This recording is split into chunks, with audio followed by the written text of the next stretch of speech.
Welcome everyone. It's 3:30. Thank you everybody for joining us. We know it's late in some parts of Russia, and we are always excited to see so many teachers from all over Russia. And again, thank you for joining us. Just a few housekeeping notes. You can use chat box for questions or any kind of interaction. So please do if you have any questions or comments. Then at the end of the webinar, you'll see a link and then you can upload and activate your certificate of participants. And I really appreciate that Natalia Wright could join us today. Natalia is head of ESL department in private school in Kuwait, and she has been an English teacher for over 20 years and has taught in the United Kingdom and Russia. She also worked as a regional British Council trainer. She holds MA in Language Education at NILE, Norwich Institute for Language Education in UK. So Natalia, over to you.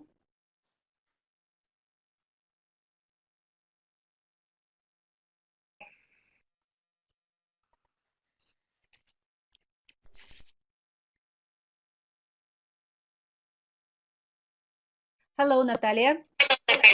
Hello, can everybody see and hear me? Hello. Hello. Okay, thank you. Hi. Okay, I'm just waiting for the PowerPoint to come up. Nice to see you too. Oh, okay, thank you. While it is coming up, I'll just tell you a few words about myself.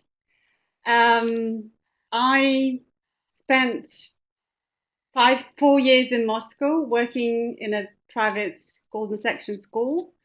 But originally, I'm not from Moscow. I'm from a very small town called Yoshkar-Ola, Mariel Republic.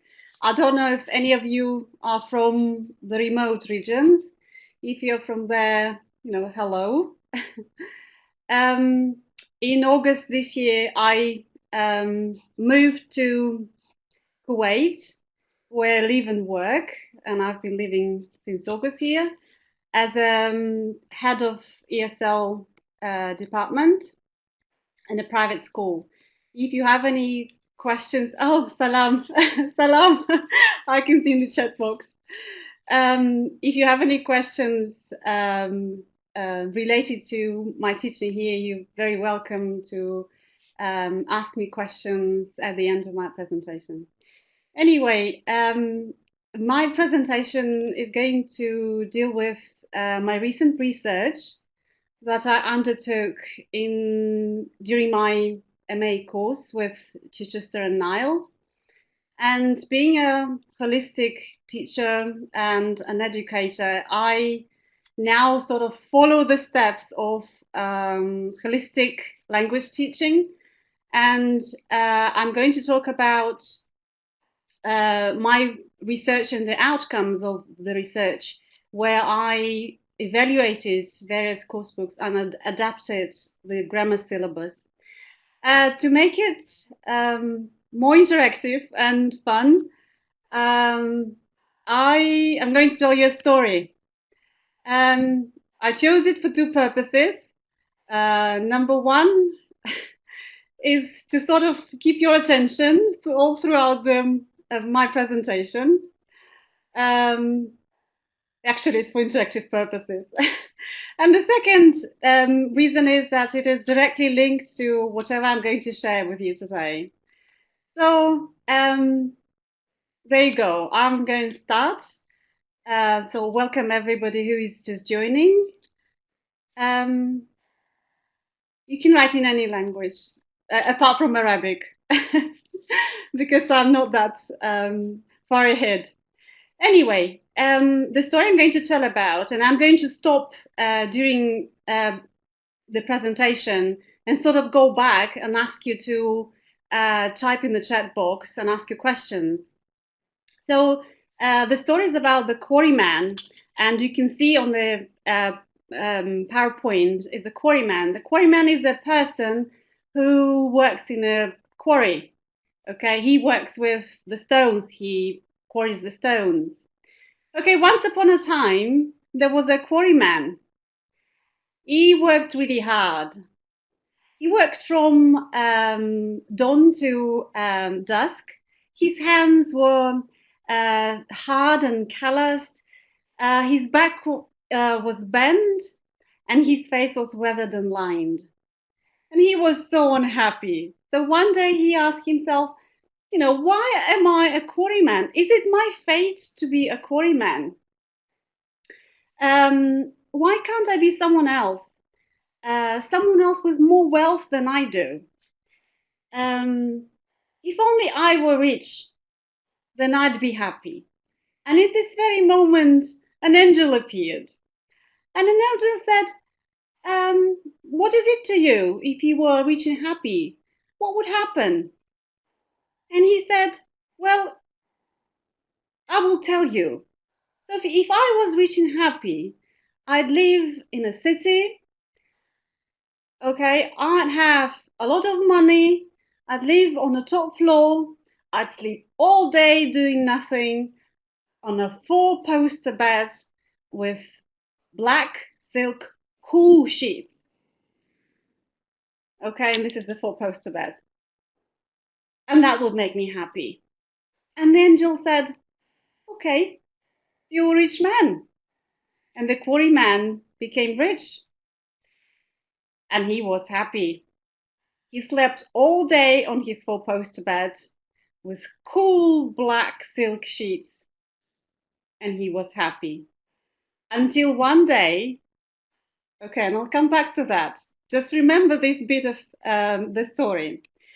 Okay, so going back to my research, and we are starting to look at the notion of holistic grammar and the differences between the traditional and holistic. When I evaluated the course books, I failed to find one with a holistic approach to grammar. At this very point, I will call it a different approach to grammar, and I'll explain later what holistic means. Jeanne and Simard claim that a course book remains traditional for most of the parts, with grammar teaching centered on accuracy, form, and the rule learning, with mechanical exercises being the most dominating type. What strikes me most that there has been so much investigation into grammar teaching, but yet so little done to create a syllabus which will help learners to develop, as Tony Wright puts it, the intuitive use of language without a conscious consideration of its organization and structure. Now I understand that probably my beliefs will create a lot of disagreement among my fellow colleagues, and I don't blame them as for reaching out to grammar books and dictionaries. As a language learner and a teacher, I always refer to grammar books and dictionaries.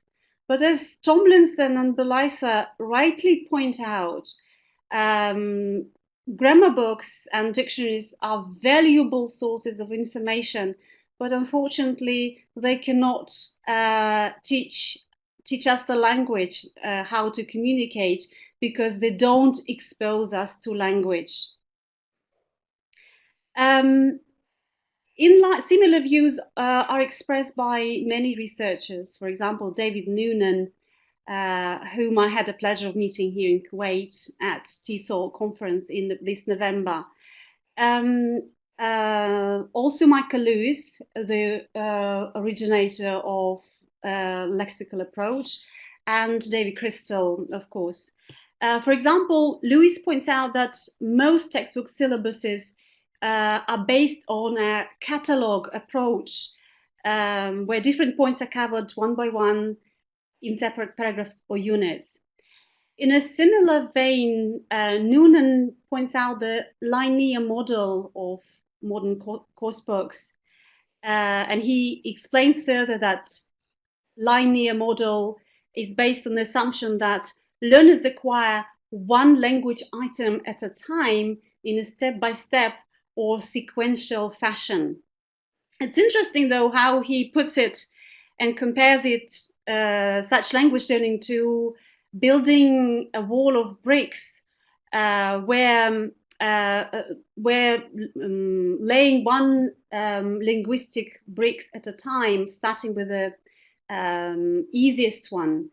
It means that easy bricks provide foundation for more difficult ones. And if they're not in the correct order, then the wall collapses under its own grammaticality. In line with the above mentioned researchers, Jones and Jacks also point out that, and which I also found out throughout my career, that existing course books, from which we teach nowadays, they do not relate grammatical forms to meaning and context. And I'm sure it's been observed by you multiple times as well. Okay, somebody raised their hand.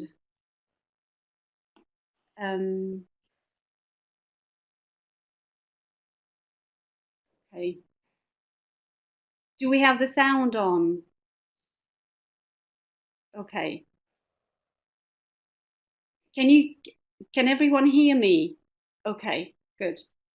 Okay, well, let's have a look at traditional grammar syllabus, which Rod Bolitho calls Latin-derived grammatical syllabus. Again, we're talking about here the grammar syllabus, which presents, or itemized syllabus, which presents one language item at a time, usually starting with the smallest one.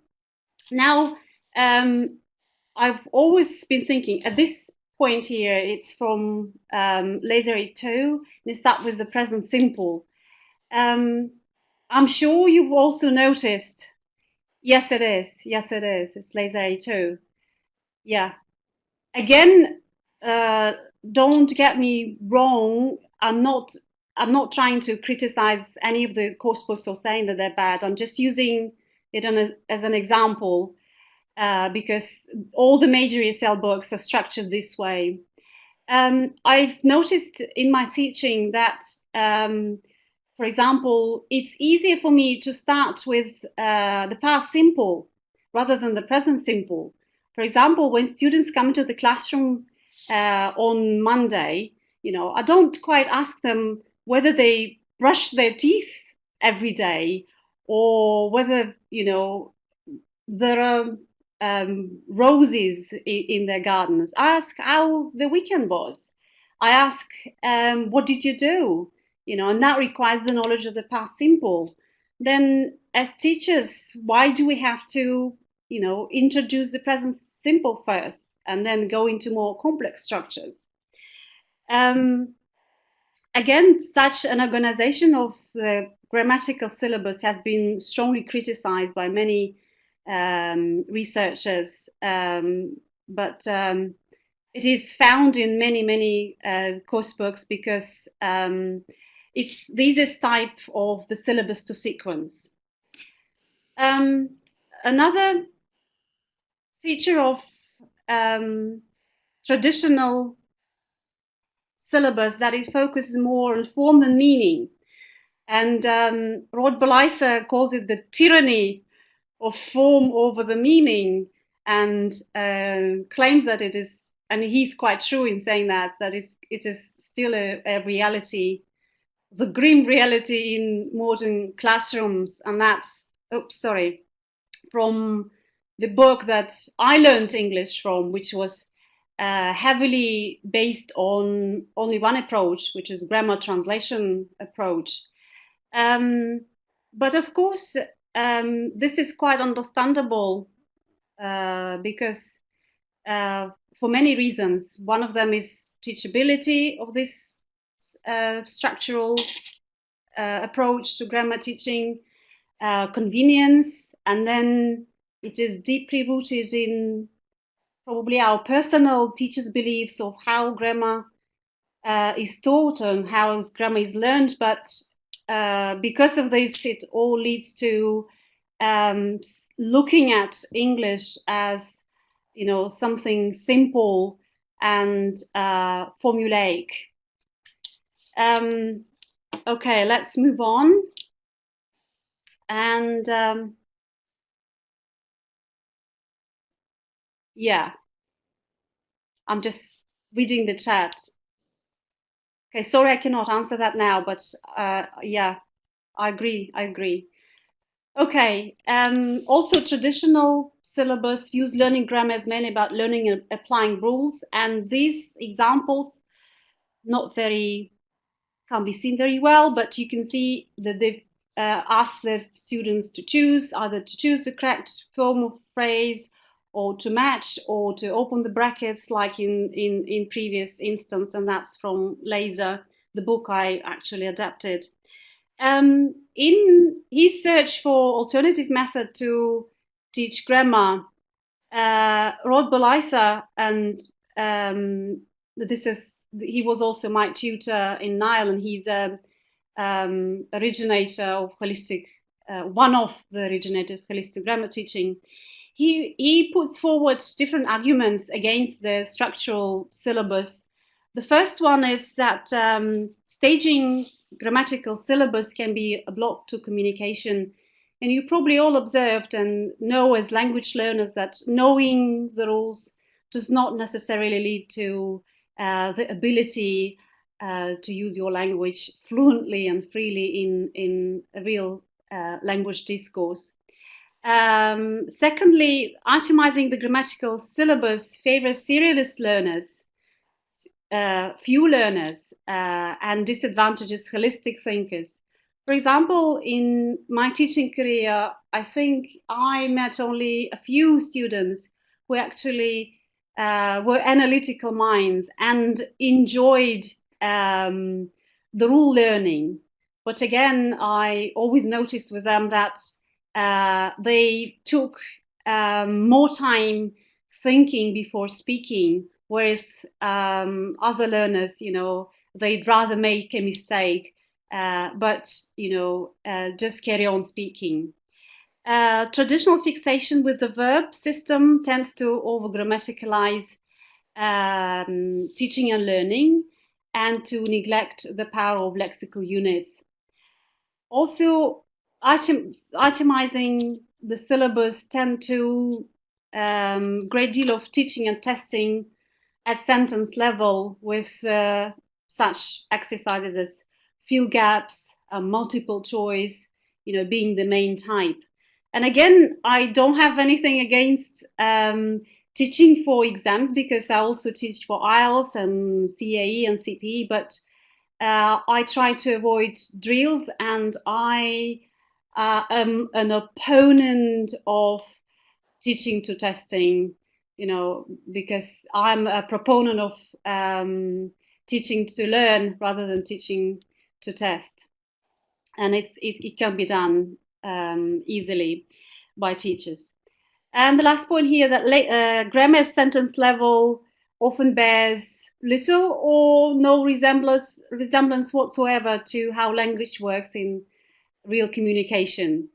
For example, I'll give you an example, and it's a very easy example I found in one of the old course books, focusing on the use of the verb to be in the present simple. The question was, are you a boy or a girl? You know, and obviously the students should answer, you know, I'm a girl. But where would you see that in real life communication? Who would ask you that? You know, probably no one, unless you look weird or something. Okay, let's move on. Holistic. Let's have a look at that one. Holistic grammar syllabus prioritizes meaning over form, and this is the activity that I designed when we looked at passive meanings. Now it focuses on the choice of the sentences and the sets of the sentences. They're very, very similar, but yet again different in meaning. Let's look at number one, for example. In A, I was told you're leaving for another job. Purely passive, past passive. Here, we're not interested in the doer of the action. We're more interested in the fact. Whereas with B, somebody told me you're leaving for another job.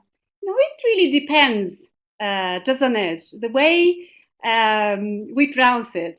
Somebody told me you're leaving for another job.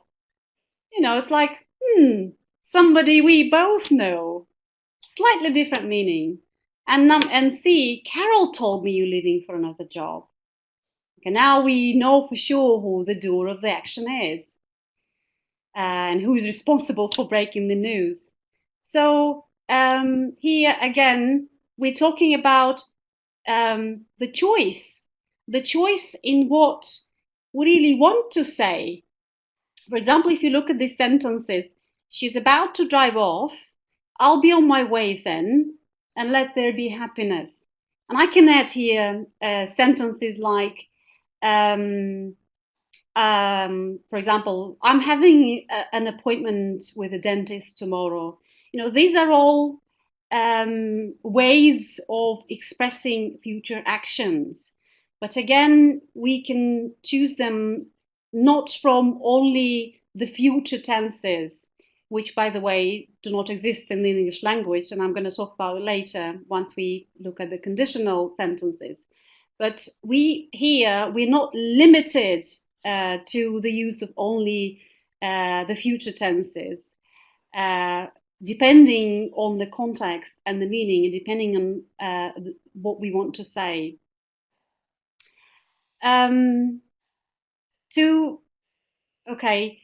Spoken form is different from written, and here we talk about breaking the rule. Okay, sentences like this, and if you look at them, she was there, I tell you, there was less people than I expected. I would have gone if I had the money. They're all the instances of breaking the rule. And I know probably you would say they're grammatically incorrect. And as a ex-grammar Nazi, I would have jumped if at a student and started correcting them. But these instances are found in the speech of native people, native speakers, and in the natural discourse. And for example, there was less people there than I expected. Therefore, it's not a mistake, because there is a tendency nowadays to use less with countable nouns instead of fewer.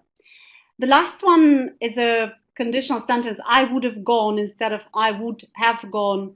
And here, because I collect now examples like this, because I work with mainly Canadian and American and British teachers, I collect examples like this, and they provide me with a lot of, material to work with as a point of departure.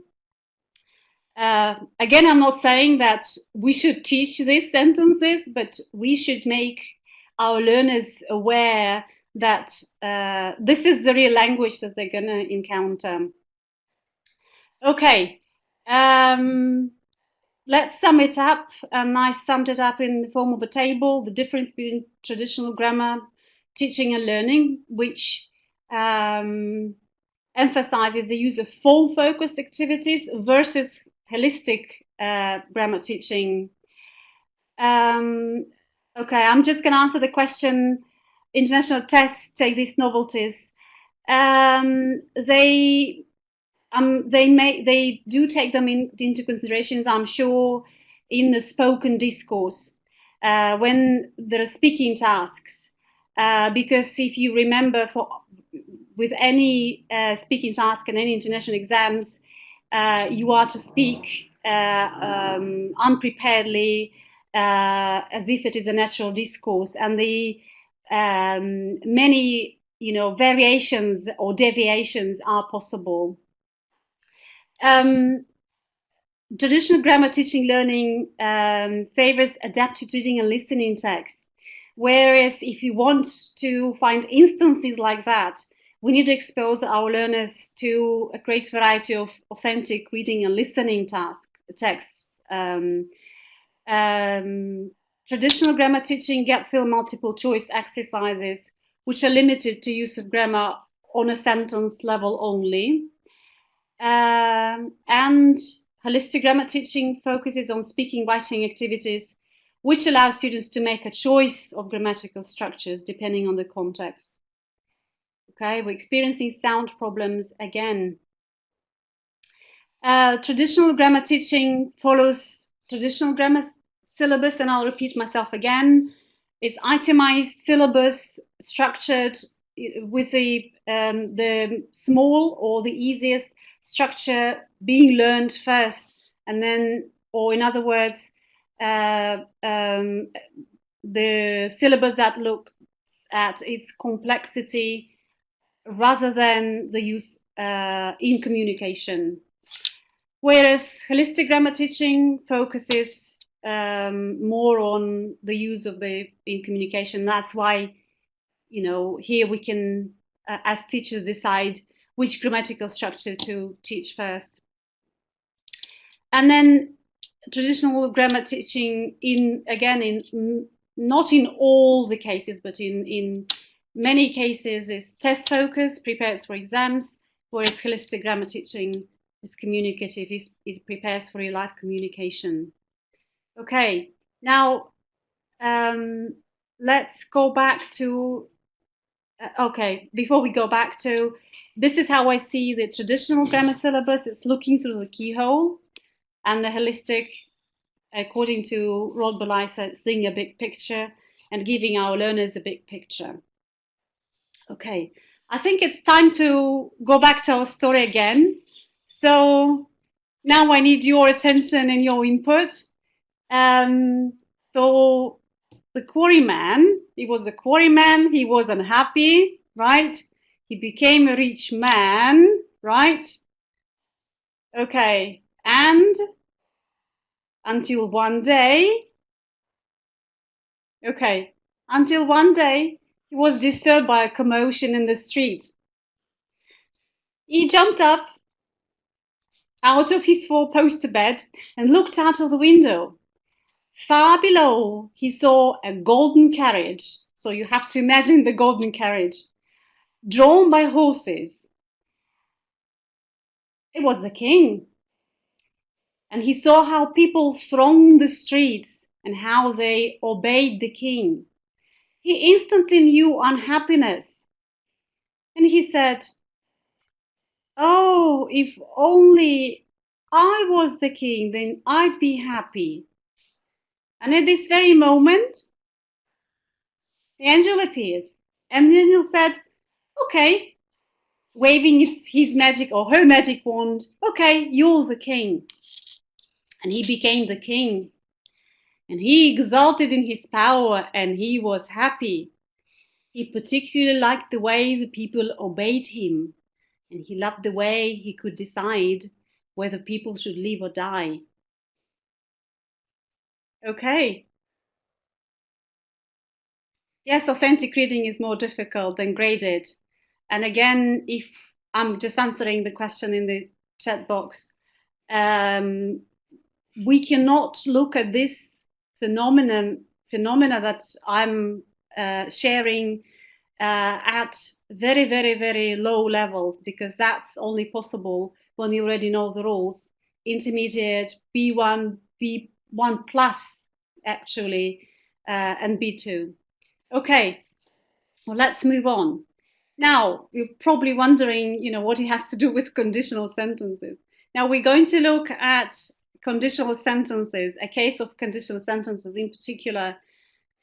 This was one of the grammar phenomenon that I adapted in one of the course books and that I actually taught to my students. So everything that I'm going to be sharing now comes from my own experience, and the implications will follow later at the end of my presentation. Anyway, here is how it is presented traditionally in most of the course books that are evaluated. The categorization of 3, sometimes 4, I put 4 types here, of conditional sentences, sometimes referred and mistakenly referred to as if sentences. And I'll explain why mistakenly. So the result is quite tidy and neat categorization with a sort of a built-in discipline that allows the teachers and gives them actually the ground to decide whether the student is right or wrong, because it does look a bit like formula, but it contains a lot of oversimplifications and fallacies. For example, if number 1, and I'm referring back to the beginning of my presentation when I said there is no such tense as the future, there are no such tenses as future tenses, and it's not coming from me, but a lot of grammarians pretty much agree nowadays that there is no such a category as a future tense in English, only the present and the past, and the views on the future are purely modal. So in type 1, for example, will is a modal verb, which in this particular context expresses a degree of likelihood. There is, or actually there are a lot of articles that are put in the bibliography that you can read more about this phenomenon. Type 1, if you look at the if clause, if I had more time, the verb had looks like the past, the verb in the past tense, yet it has nothing in common with the past meaning, and I'm sure you know that. As can be seen from the examples that I used in the story, if I were a king, if I was a king, what we are dealing here is the verb in the subjunctive form, used to express hypothetical meaning. And in this sentence, with the communicative effect of making the visit to the doctor less likely. And if we refer the verb as to the past tense, we're not only wrong, but it's quite misleading, and it serves to make understanding and learning more difficult, especially for students with native language like German, for example, where subjunctive mood is still found in the text similar to this one. And once again, the verb I would go in the main clause is purely modal in nature and expresses a lesser degree of likelihood than will. Similar distinctions apply to type 3. So had in if clause is not the past perfect simple, but past perfect subjunctive. And the type 3 is firmly rooted in the past and expresses regret or just the reason for not doing something, really. And the verb in the if, and the main clause verb, I would have gone, expresses an unfulfilled action. And again, let me emphasize that again, modal in nature. Okay, let's take a break here and go back to our story. So the quarryman was a quarryman, he was a rich man, and he was happy as a rich man. Okay. Oops, sorry. Not yet. Sorry, jumping. Okay, breaking the rule. Let's go back to conditional sentence. Sorry, I'm jumping. This is something that does not really fit the categorization that we looked at. So have a look at these three sentences. If I managed to get a babysitter, I would consider coming. Okay, that's a mix, or sometimes we refer to it as a mixed conditionals, but it's not quite mixed. In the second example, for example, I would have shouted to you if I would have seen you. And I observed just yesterday how one of the teachers used the sentence, I would have came if something, hadn't happened. So would have came, I was thinking, whether it's, well, I'm sure as a grammarian, it caught my attention. I thought, this is not right. But again, such instances provide us with a window on how language work in real discourse. And definitely, I was not going to correct that.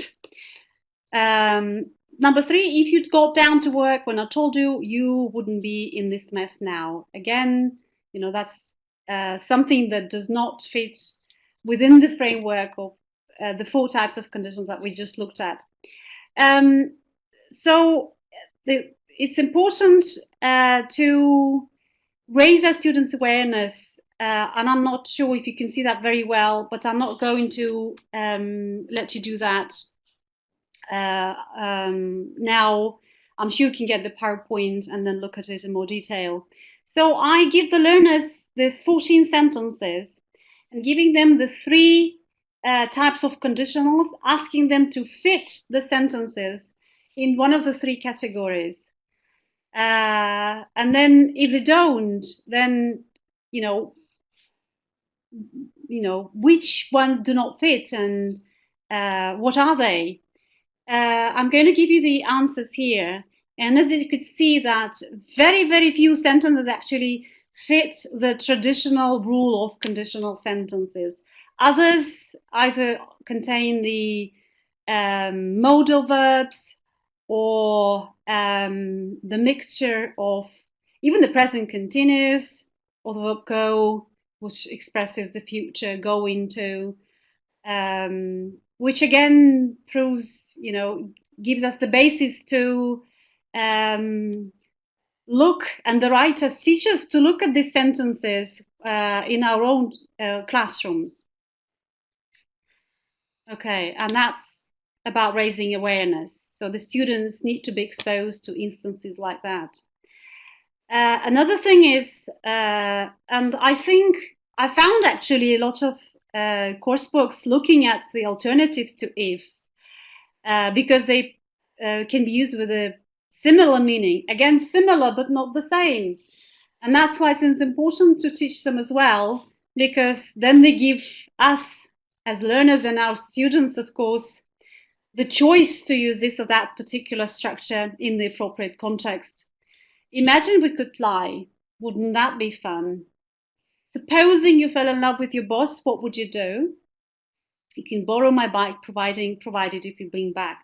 For example, if you look at this one, yes, of course we can say, okay, right, we can say you can borrow my bike if you bring it back, which is, some may claim, oh, this is the same. No, it's similar. Similar doesn't mean the same. And, it gives you a slightly different shade of meaning. I'll give you the day off on condition that you work on Saturday morning. It is different from if we work on Saturday morning.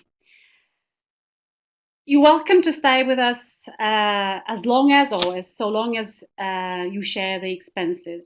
Therefore, the activities I created with a view of alternatives to if, again, that's one of the awareness raising activity that looks at the use of if where possible. So the students look at the sentences, yeah, more categorical than if, yeah, more official, yes, and can come from the boss, right? Again, if you go back, yeah, sounds more, categorical, more sort of assertive and authoritative. and probably would be used in a work environment context rather than informal. So here I asked the students to try and substitute alternatives to if and see, just to see if they're the same or not. And in some of the cases, you would find that, we cannot actually use if, or the meaning would be slightly different. Okay. Okay. All right. I think it's time for our story. Okay, so our quarryman was a king until one day he noticed the sun. The sun had the power to do the things that he could not even imagine. He saw how the sun could turn everything from green to yellow and from yellow to brown, how the sun could dry up the mighty rivers, and how the sun could starve the life of love of the world. Instantly, the quarryman knew unhappiness. Oh, he was so unhappy. And he said, the sun has more power than I do. If only I was the sun, then I'd be happy. At this very moment, the angel appeared, waving her magic wand and said, okay, you are sun. And he became the sun, and he exulted in his power, and he enjoyed his power, and he enjoyed his might. He enjoyed the power to turn everything from green to brown and to dry up the rivers and to change the whole world. And he was happy until one day. Okay, and I'd like you to remember that. Right, something else. Remember that I said previously that it is misleadingly and mistakenly to call the conditional sentences if sentences. Because if in spoken English, and again, I'm talking about, you will find out not the conditional sentences in their pure form, but if sentences. They're also widely used. So the activity I designed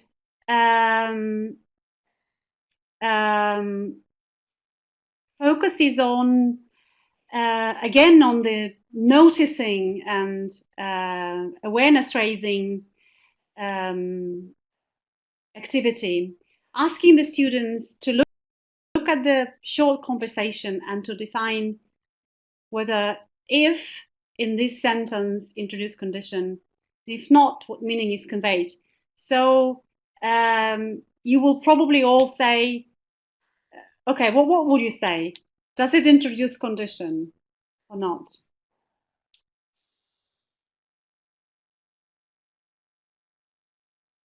You can, yeah, okay. So if not, what do you think is conveyed? What meaning is conveyed here? Not a real one. Okay, I like that. Not a real one.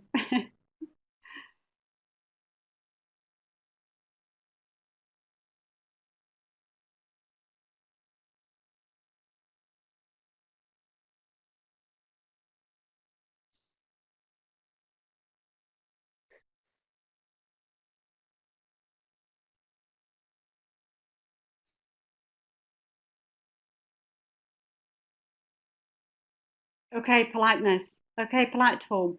But is it a conditional sentence? Yes or no? Simple as that. Cliche. Okay. Kind of reduced. Okay. Okay. No. No. Okay.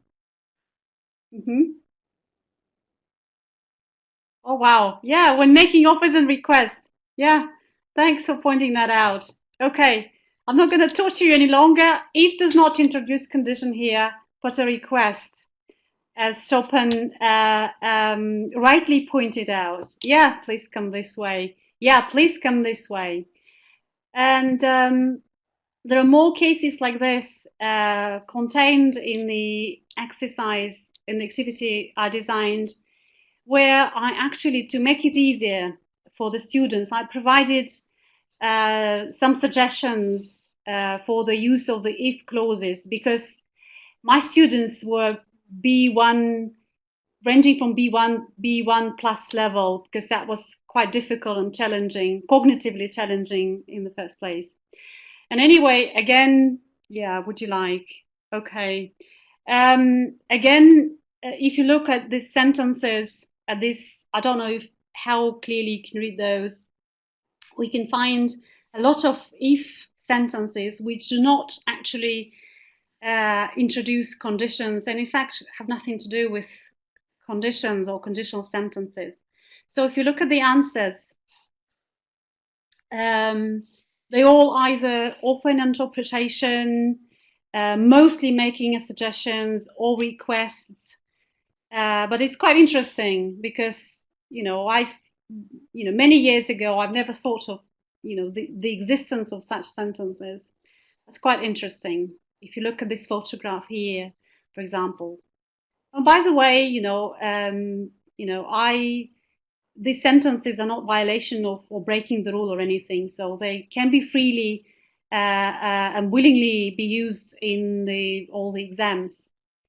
Okay, I'm going to answer the questions. Question asked by Eleanor. There was a sentence in the student's test for conditionals. I don't know for sure if he comes here tomorrow. And the right answer was will come. What conditional is it? Okay, if you try to change if, well, what do you think first yourself? Is the sentence right or wrong? Is the answer right or wrong? I don't know for sure if he will come tomorrow.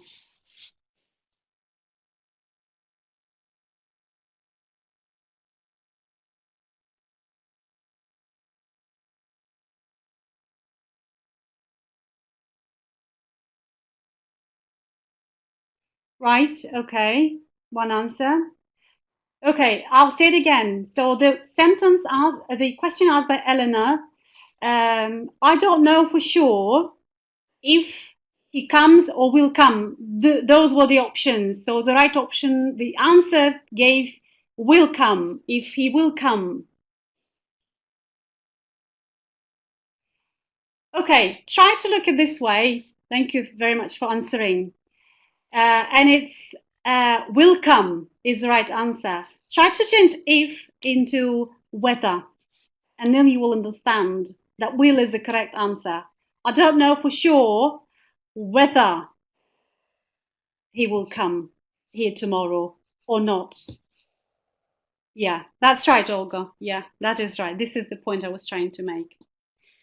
Okay, let's move on. And that's again awareness raising. Other instances of if in spoken English include either fixed or semi-fixed expressions like if in doubt, if not, and if so. For example, look to see if it's raining. If so, and you can expand that. If it's raining, I'm coming for a walk. If possible, if it's necessary, they can be also expanded. If it is possible, if it is necessary. And they sort of refer to the situation or condition linked to them.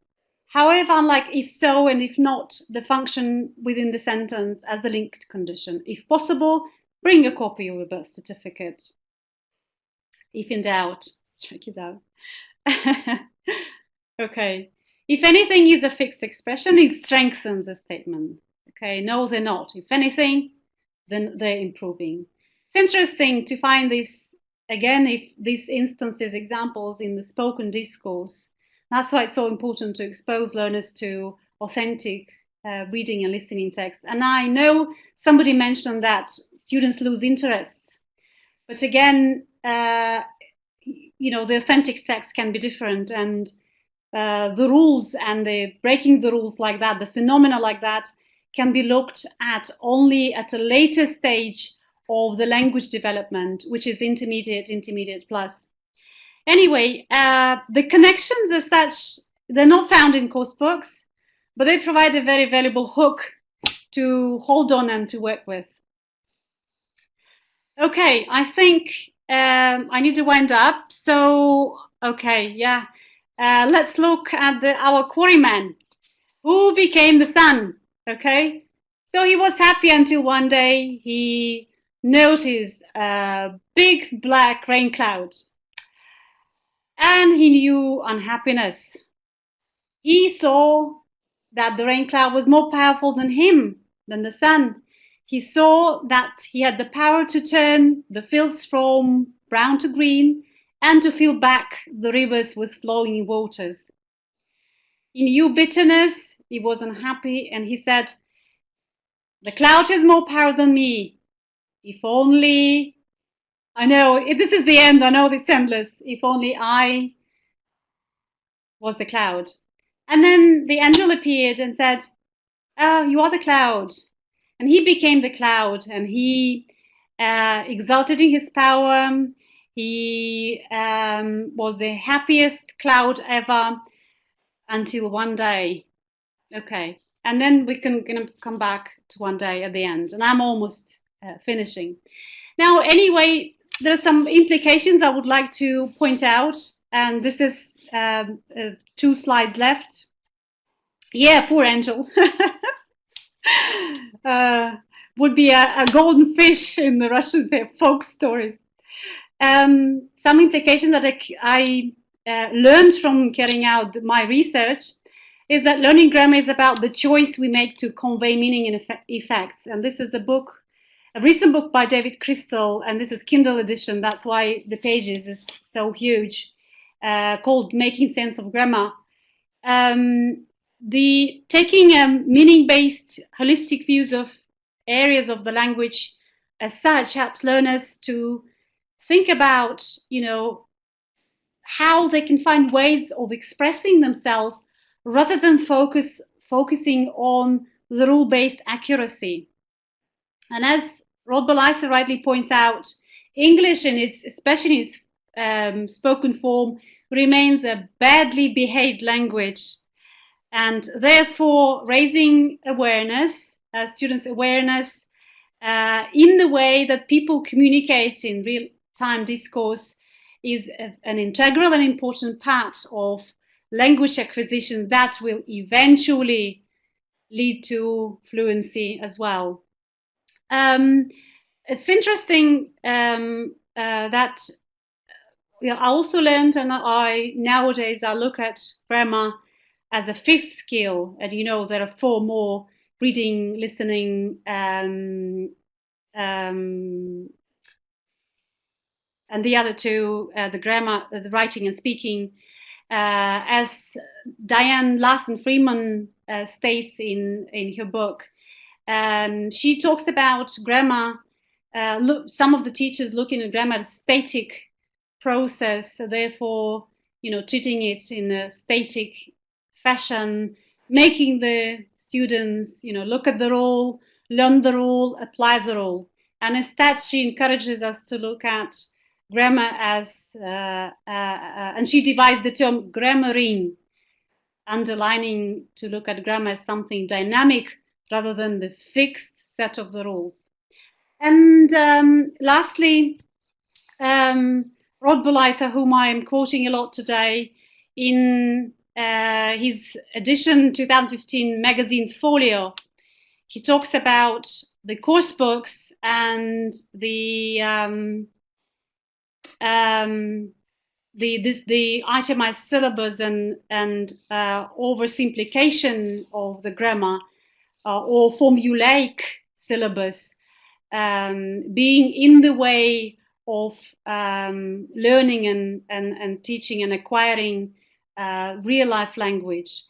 Although, again, as I said before, and I'm in total agreement with him here, frameworks, and he means the course books here, are useful as long as they don't become straitjackets. And nowadays I tend to look at the modern course books as a point of departure rather than the journey itself. There's something else he says, and which I particularly like, and I'm not encouraging you to throw away the course books, but these are, rather in plural, these are some findings that I like to stick to nowadays. and you can read it on the screen. The biggest single fallacy in our street is that learners learn from textbooks, often what teachers teach. They don't. They learn what they want to learn and when they're ready to learn. And these are the two important words. What they want to learn and when they're ready to learn. And teachers have even less control over that than once was the case.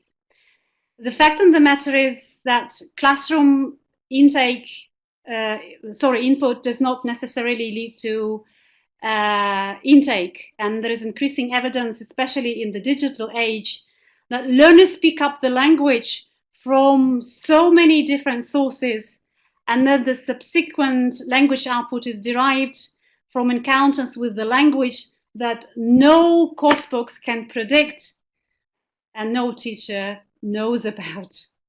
So, for example, I give an example. Last week I had a student, because they're all Arabic and they like to use their L1 in the language. He quoted a phrase, I cannot quote it now, from the song in English containing an F word. And I said, oh, what was that? He said, well, I listened it, and he was in grade 3. I heard it in a song. So this is an example, how could a coursebook predict something like that, especially in the Middle East. So for all this reason, the modern coursebook has to be very different from its predecessors. And Rodbolaita and Tomlinson, and they encourage the teachers to be the materials developers themselves, because you know your context, you know your learners and your learners' needs. And that's all about the conditional. So this is the bibliography, and I hope you can get hold of this presentation through Macmillan. I'm coming back to the last slides about the story. I know you're bored by the story, but it has some conditional sentences in that. So he was a rain cloud, remember? He exulted in his power, he liked that. Until one day, he saw far below him rock. And he saw how rock was black, strong, and unyielding. He saw that no matter how much he rained, nothing he could do challenged him or destroyed the rock. The rock was rugged and resistant. And he knew bitterness than ever before. And he said, I'm so unhappy. The rock has more power than I do. If only I was a rock. And then the angel appeared. You're rock. And he became rock. And he enjoyed his power. And he enjoyed his might. And he was happy. And he could withstand anything and everything nature could throw at him. He laughed at the sun. And he ridiculed the rain cloud. And here is the end, until one day the quarryman arrived. And this will conclude my presentation. I hope you enjoyed it. I know it's Christmas wherever you are. 25th is approaching. And if you have any questions, you're welcome to email me. I just want to wish you a happy Christmas, and may all your wishes come true. Although, mind it what you wish. Don't be like a quarryman. Thank you very much for coming. I know you sacrificed an hour or so to come here and to listen to me. I'm very happy that technology didn't fail me, because I was worried because of the internet connection.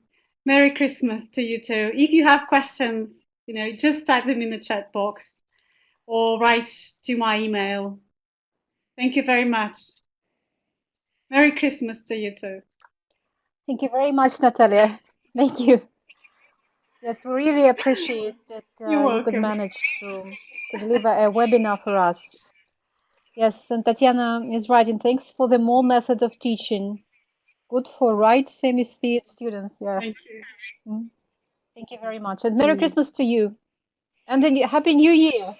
Merry Christmas. Happy New Year.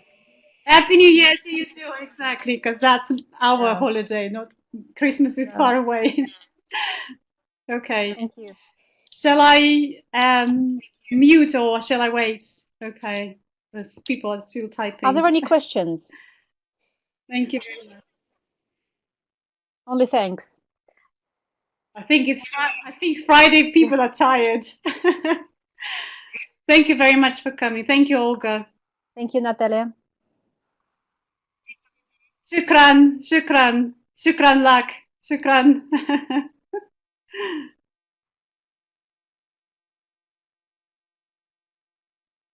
Okay, somebody else is typing. Okay, that's stopped now. Thank you. Thank you, Natalia. Okay. Thank you very much, Natalia. Shall I log off? Can I You can log off. Yeah. Thank you. Okay. Bye. Okay. Bye. Bye. Thanks for having me. Bye. Bye. And now it's time for the link to download your certificates. Now you can see the slide with the procedure.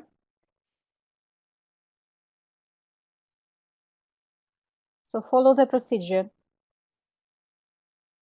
Go to www.macmillan.ru. Then click on this web link and then find the certificate. Then there is a short web link for you in the chat box. And you can download your certificate just clicking on that short link.